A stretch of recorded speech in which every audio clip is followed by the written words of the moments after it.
Pemirsa, jumpa lagi dengan Bang Fatur Channel. Kali ini kita akan masuk pada edisi konten crime story. Dan case atau kasus yang kami angkat kali ini adalah kasus yang mungkin sebagian masyarakat Indonesia sudah melupakan. Bahkan kasus ini sudah dibilang cukup lama sekali, sudah berjalan selama 26 tahun, dan hingga kini masih menjadi misteri. Kasus ini adalah kasus kematian wartawan Udin yang masih misteri.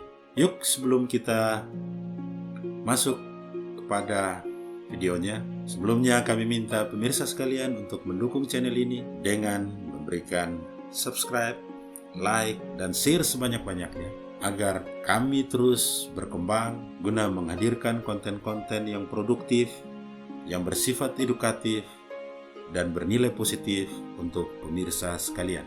Fuad Muhammad Syarifuddin, atau yang disapa Udin oleh lingkungan kerjanya di Harian Bernas Yogyakarta, atau oleh masyarakat Indonesia biasa disapa wartawan Udin.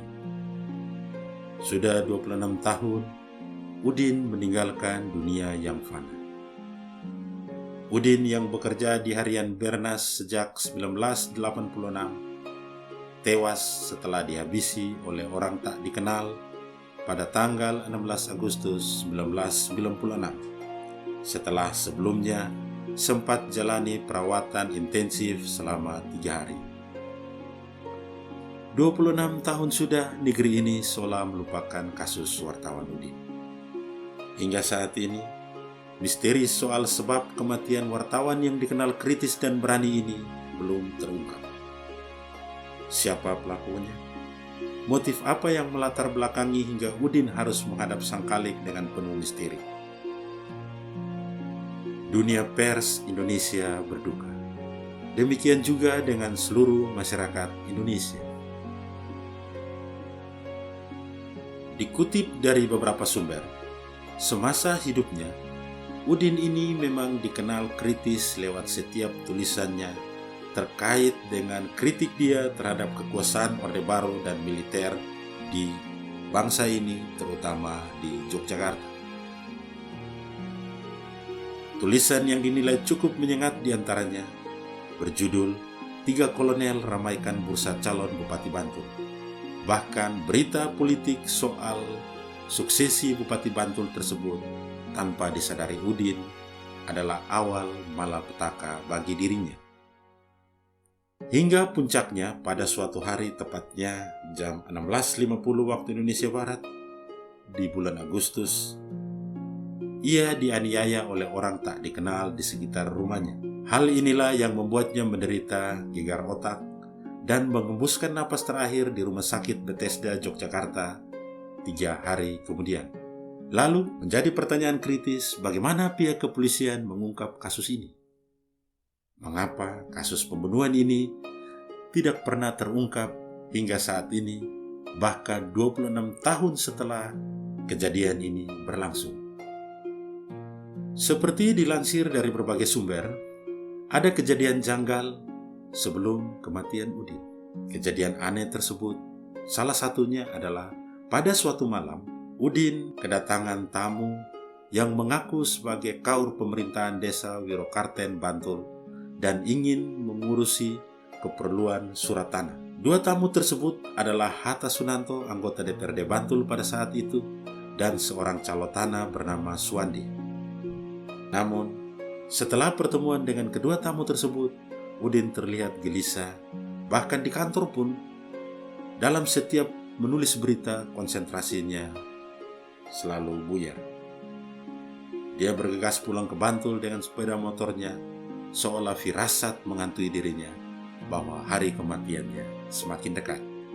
Tak hanya itu, salah satu tetangga Udin yang berada di warung bakmi bernama Nyonya Ponikem sering melihat beberapa laki-laki yang dicurigai mendatangi rumah Udin. Selain itu, ada beberapa pihak tertentu yang berupaya mengalihkan kasus kematian Udin. Seorang perempuan bernama Tri Sumaryani misalnya mengaku ditawari sejumlah uang sebagai imbalan jika mau membuat pengakuan kalau Udin melakukan hubungan gelap dengannya. Lalu perempuan itu disuruh mengaku bahwa Udin dibunuh suaminya dengan alasan telah terjadi perselingkuhan. Tetapi alibi ini tanpa didukung oleh fakta dan alat bukti yang kuat. Lalu ada pula Sumaji alias Iwik, seorang supir perusahaan iklan yang mengaku dikorbankan polisi untuk membuat pengakuan bahwa ia telah membunuh Udin. Namun di depan pengadilan pada tanggal 5 Agustus 1997, Iwik mengatakan bahwa dirinya dikorbankan oleh bisnis politik dan melindungi mafia politik.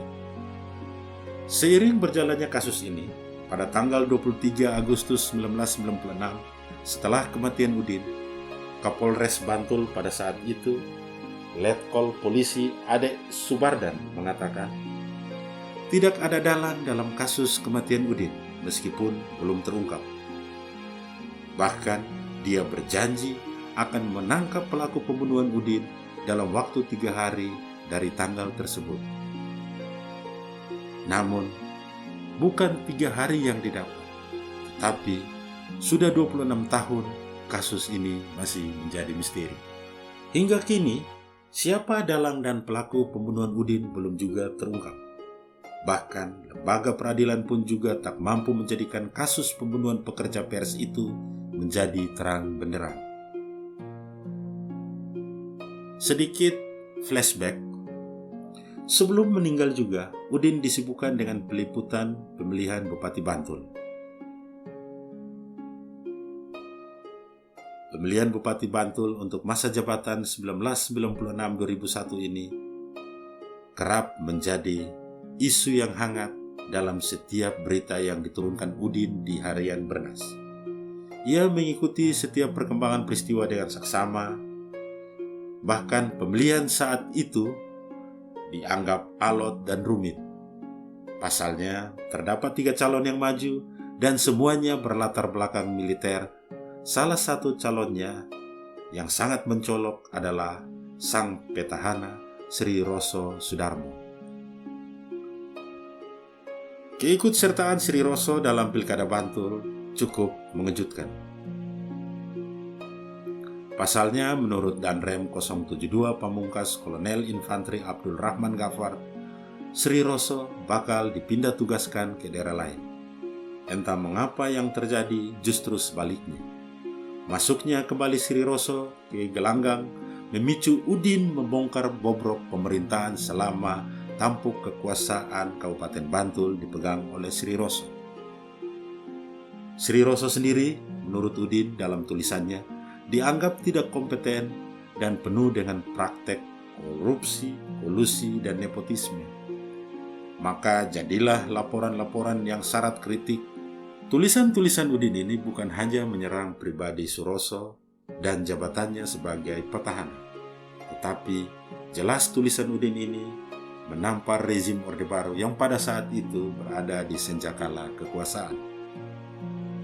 Bahkan Udin bukan tidak tahu risiko yang akan dihadapinya.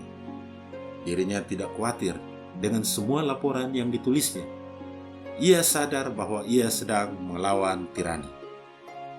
Berkali-kali ia sadar tengah diikuti oleh orang tak dikenal yang mengawasi gerak-geriknya.